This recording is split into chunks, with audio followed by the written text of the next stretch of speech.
Okay, so this is still basically section 4.2. Okay, we're just picking up where we left off talking about energy. We're talking about a specific type of energy. We're going to talk about kinetic energy. Kinetic energy has everything to do with movement. So, kinetic energy, the energy of a moving object, has because of its motion. So the key here is that in order for it to have kinetic energy, it has to be moving. So the kinetic energy of a moving object depends on the object's mass and its speed. And more specifically, its velocity. Okay, so to calculate, we have an equation, don't we always, right? Kinetic energy equals 1/2 mv squared, where the m, of course, refers to the mass, and the v refers to the velocity. Let's do some examples here.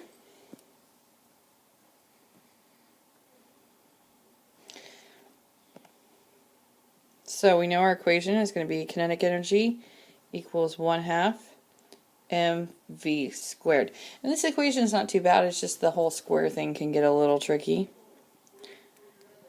So kinetic energy, mass, velocity. Alright, so let's see, what is the kinetic energy of a baseball moving at a speed of 40 meters per second if the baseball has a mass of 0.15 kilograms? Okay, so they tell you here a speed of 40 meters per second, so that tells you you have a velocity, because remember, velocity and speed are the same thing except for direction. And then they give you a mass of 0.15 kilograms, so mass 0.15 kilograms. And so our kinetic energy is unknown, so plug it in. Kinetic energy equals 1/2 times, and I like parentheses, but it's completely up to you, 0.15 times 40, and you have to square the 40.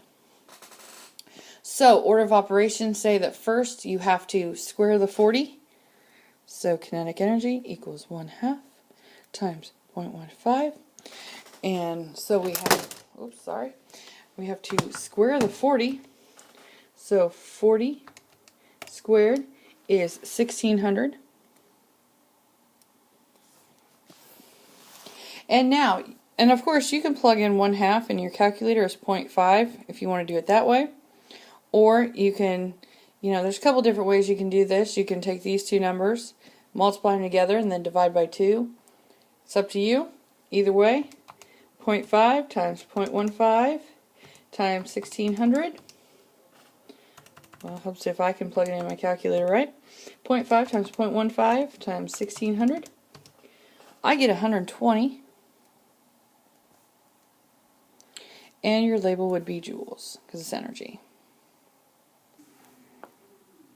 Alright, now we're ready to start with the second example for kinetic energy. So, same equation. Kinetic energy equals 1/2 mv squared. And so, we have kinetic energy, we have m, we have v. Alright, so for this one, they give us a speed of 20 meters per second. So again, our velocity, we have that. And then this time, though, they give us a kinetic energy of 300,000 joules. So we're going to find the m.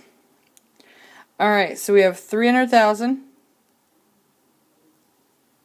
is equal to 1/2 m, and then we have our v, which is 20, and we have to square it. So again, order of operations say do the square first.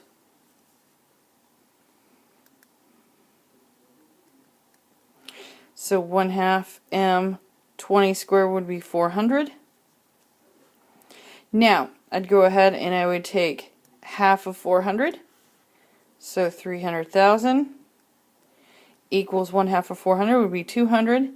And then look, now I just have a basic algebra problem. Divide by 200. Divide by 200. So I would take 300,000 divided by 200, and I'd get 1,500. So I'm going to write over here because I'm going to run into that bottom part. So basically my M is equal to 1,500 kilograms because that's my label. And there you go.